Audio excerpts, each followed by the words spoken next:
Have you ever looked at someone and thought, they have it all?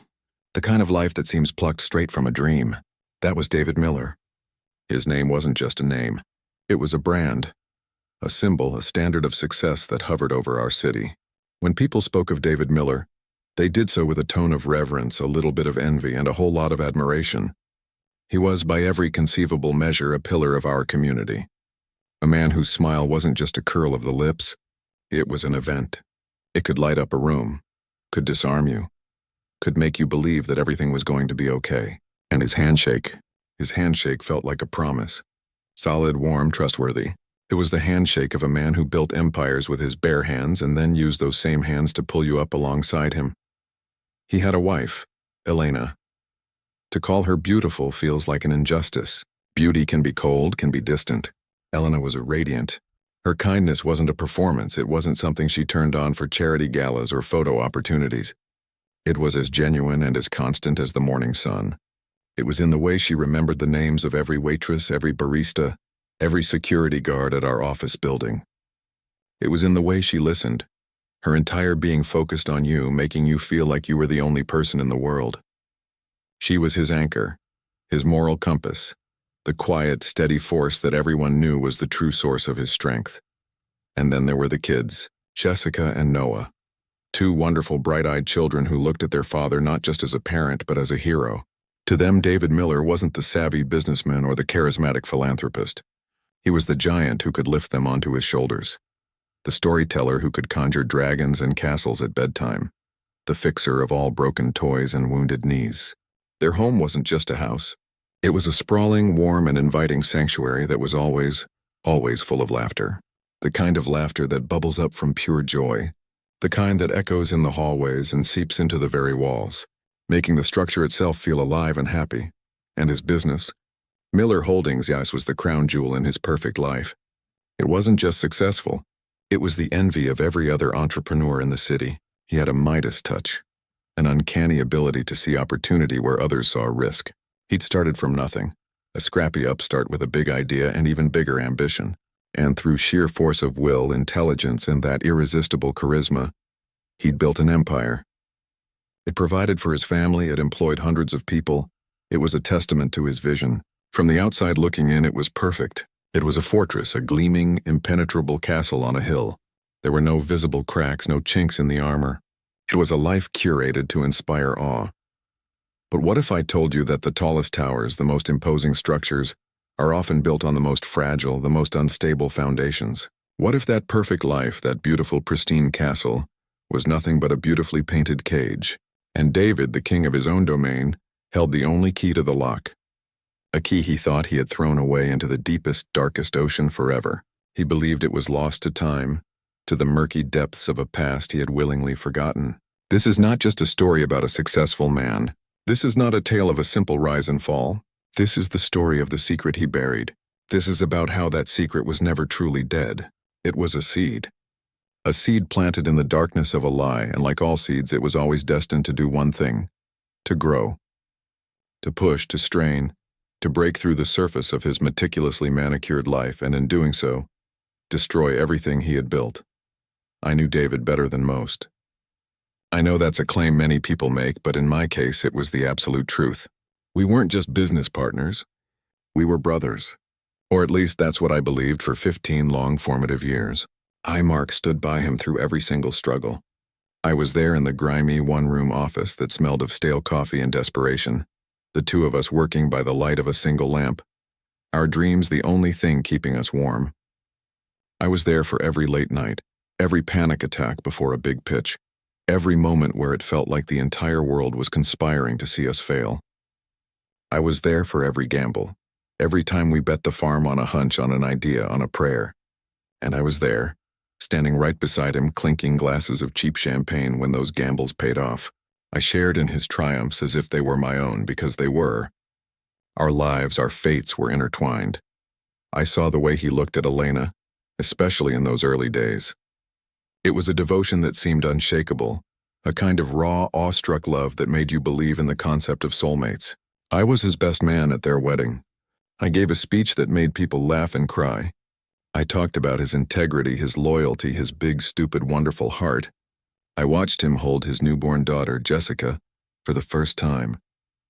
I saw the tears stream down his face, tears of pure, unadulterated joy. I heard his son, Noah, say his first word, which was Dada. I watched these children grow. I heard them call him hero, and I believed it right along with them. I saw no reason not to.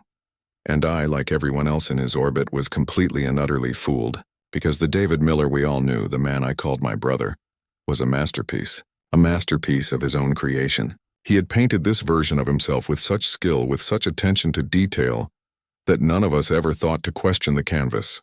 We never looked behind the painting.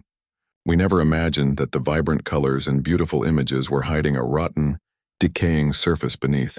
The real David, the man behind the smile, behind the handshake, behind the promises, was a stranger, a ghost living in the skin of a king, and his carefully constructed world, a world he had spent a lifetime building, was about to crumble. But its destruction wouldn't come from an external attack, from a business rival or a market crash. No, its destruction was going to come from within.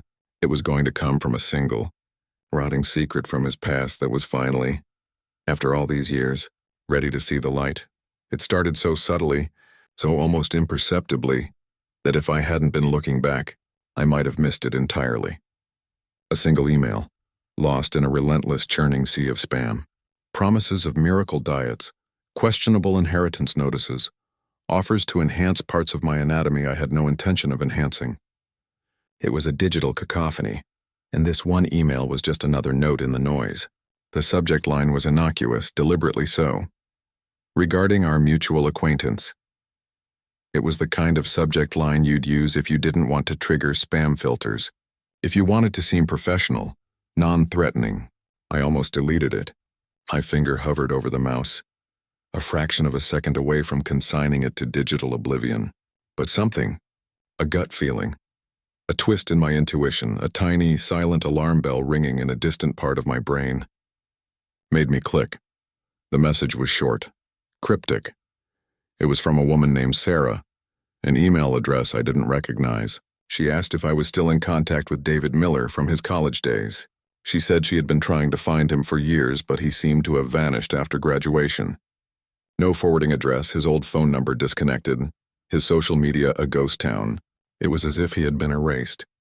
Then she mentioned a project they had worked on together, a shared responsibility that he had left behind. The language was so vague, so deliberately corporate and unemotional. It was strange, I'll admit. It pinged on my radar, but it wasn't alarming. Not yet. People lose touch. Lives diverge. They move on. College is a bubble, and when it pops, you often leave people and things behind. It's the natural order of things. So I did what any friend and business partner would do. I forwarded the email to David with a simple, casual note. Hey, remember this person? Sarah, she's looking for you. His response was immediate and cold, not just in its speed, but in its tone. A chill, a genuine physical chill ran down my spine as I read his reply. It was only a few lines. Mark, delete that. It's a scam. Don't respond. Don't ever mention this again. The tone was so unlike the easygoing, jovial David I knew. It was sharp, final. It carried an edge of, what was it? Panic, anger? The David I knew would have laughed it off. He'd have made a joke about old flames and forgotten times. He might have even asked me to help him craft a funny, deflecting reply. But this was different. This was fear. I could feel it radiating through the screen, a cold digital fear that seeped into my office. That was the first crack, a tiny hairline fracture in the perfect polished marble statue of David Miller. I did as he asked. I deleted the email. I emptied the trash folder, but I couldn't delete the feeling. The question now burned in my mind, a low, simmering ember that refused to go out. What was David so afraid of? Who was this Sarah, and what was this project he was so desperate to forget? Weeks passed. Life on the surface returned to normal. David was his usual charismatic self, all smiles and backslaps and bold visions for the future. But now I saw the performance. Now that the crack had appeared, I couldn't unsee it. I noticed the slight, almost imperceptible tension in his shoulders when his phone buzzed with an unknown number. I saw the way his eyes would dart around a room just for a split second, as if he were constantly scanning for a threat, expecting a ghost from his past to walk in at any moment. The crack was no longer static. It was spreading. A delicate web of fissures spreading silently beneath the surface. And then the ghost did arrive. Not as an email this time, not as a digital whisper. It arrived as a man. Flesh and blood. I was in the hallway heading to the kitchen for a coffee when I saw him. An older gentleman, well-dressed in a sober dark suit with a solemn, serious face, walked into our office lobby. He spoke quietly to the receptionist, and I saw her gesture towards David's office. I was too far away to hear, but I could see David's face through the large glass window of his office. He was on the phone, laughing. Then he glanced out, his eyes landing on the man. The color drained from his cheeks. It was more than surprise. It was pure, unadulterated terror. It was the look of a man who had just seen his own ghost. For a full 3 seconds he was frozen, a statue of fear. Then he composed himself. It was a remarkable, terrifying feat of will. I watched the famous mask slip back into place, the color return to his face, the smile, a little tighter now, reappear. He stood up, walked to his door, and ushered the man inside, closing it firmly behind him. For the next hour, all I could think about was that closed door. It was no longer just a door. It was a barrier between the present and the past, and on the other side of it, the secret was sitting, waiting, talking. When the man left, David emerged from his office. He looked hollow, as if the encounter had scooped out everything inside him, leaving behind a brittle shell. He walked straight to my desk, his movements stiff, robotic. Without a word, he gestured for me to follow him to the conference room. My heart was hammering against my ribs. This was it, the moment of truth. The moment he would come clean, would explain the email, the visitor, the fear. He would trust me, his brother, with whatever this burden was. Or so I thought. We sat across from each other at the vast, polished mahogany table. The room was too quiet.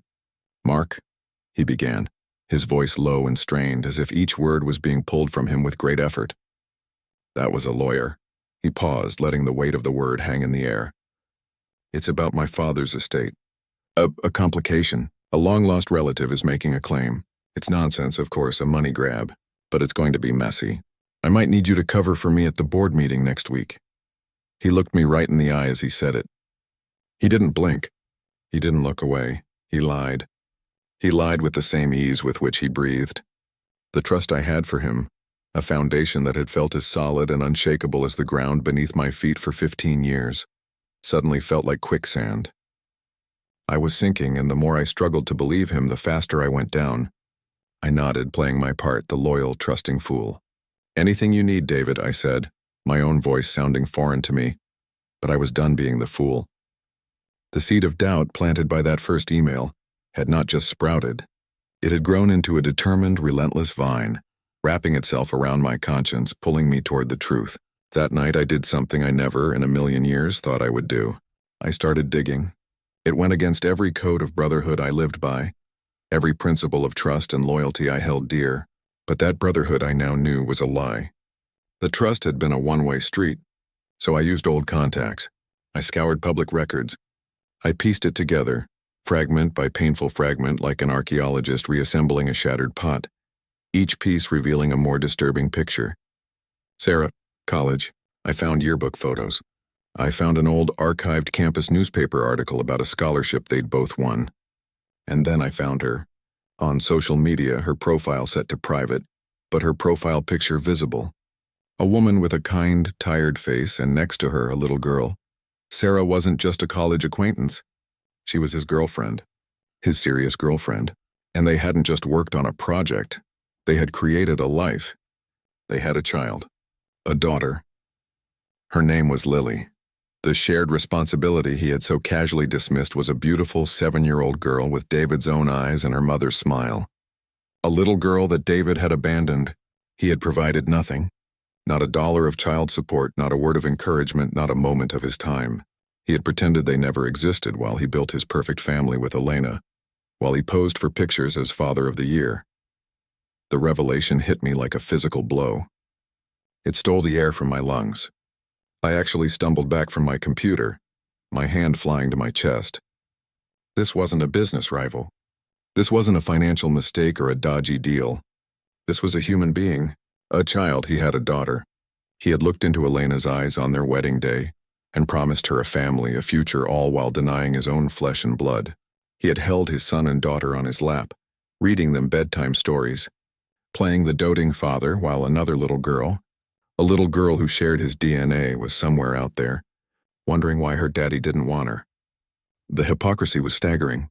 It was a moral crime of the highest order. The betrayal wasn't just against me for his lies. It wasn't just against Sarah for his abandonment. It was against an innocent child. The man I had called my brother was a coward and a fraud. The image of David Miller, the family man, the pillar of the community, shattered into a million pieces right before my eyes. And as I sat there in the dim, lonely light of my computer screen, looking at that faded photo of Sarah and a young, smiling Lily, I knew one thing for certain. I couldn't let him get away with this. His secret had been found, and now it was going to come back to destroy him. Confronting him directly would be useless. He was a master manipulator, a virtuoso of spin. He would weave another web of lies, paint Sarah as a vindictive gold digger, claim Lily wasn't his, and he would do it with such conviction that people would believe him. I had no proof that would stand against the sheer force of his charisma. No, this required precision. This required a plan, a strategy. I wasn't seeking violent revenge. I wasn't going to break his bones or burn his house down. I was seeking the truth. I wanted his world, Elena, his friends, his colleagues, his adoring public, to understand the man who truly stood at its center. I became an architect no longer of buildings or business deals, but of justice. I was designing the collapse of his empire of lies, and I would do it brick by carefully removed brick. My first move was to contact Sarah. It was the hardest, most emotionally draining phone call I've ever made. I introduced myself, and her silence was deafening. It was a silence filled with years of disappointment, of slammed doors, of returned letters. She was wary, broken, her spirit eroded by a decade of struggle. I told her I knew the truth about her and David, and that I wanted to help her and Lily get what they deserved. It took time, multiple conversations, to earn her trust, but eventually the dam broke. She shared everything. The young love she had for David, the promises he made, his dreams for their future together. She shared the moment she told him she was pregnant, the way his face had first lit up with joy and then, slowly, clouded with fear. She told me about his disappearance, how he became distant, then cold, then just gone. He vanished a month before the baby was born, leaving a note saying he wasn't ready, that it was too much, that she should